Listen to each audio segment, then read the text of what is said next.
طاهر نظرов ایجادکاری جوان.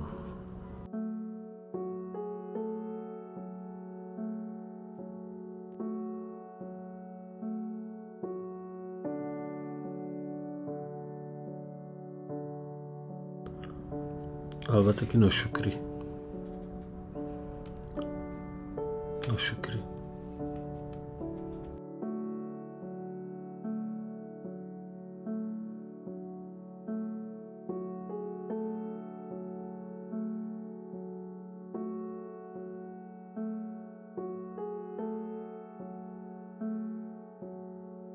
شاید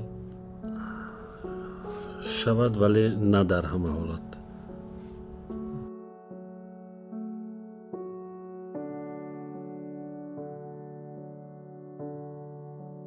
نه،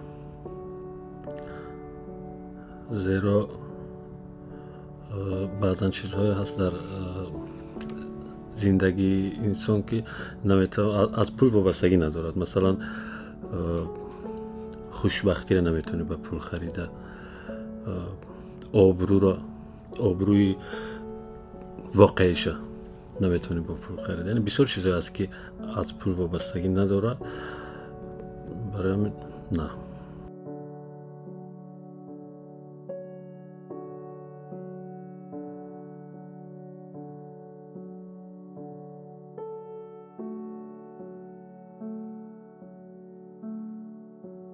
شاید زیادتر تاریخ، ولی بعضا تاریخ پیچ خورده است در ادبیات.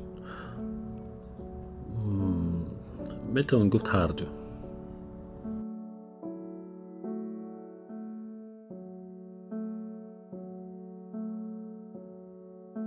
چرا که انسان شیر خام خورده است، شاید از همین جهت. ولی هستن نفرایی که تعریف دوش ندارن و واقعا هستن نفرایی که از تعریف قبط گوش میگیرن.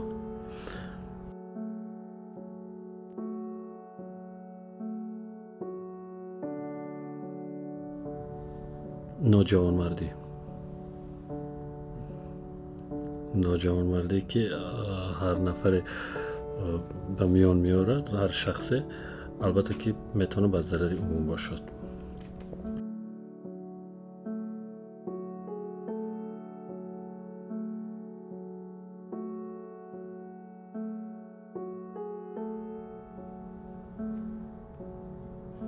شاید اقتصادیات.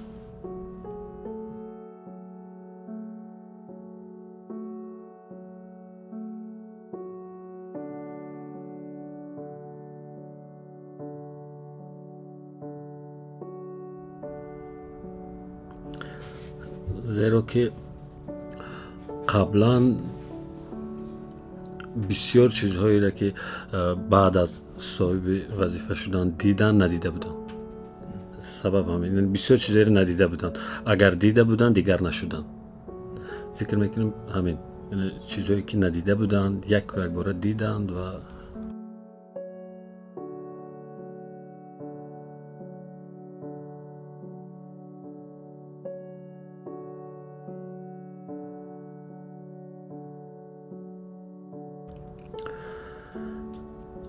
هر دو هم امکان دارن که هم مرد کند و هم نامرد کند.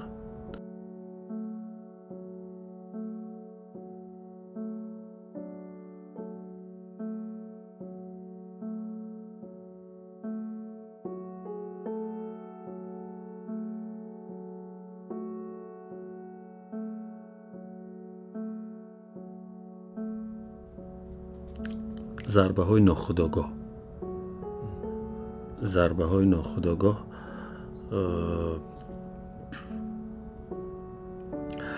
مثلا در همین شب و روزی که قرار داریم، همین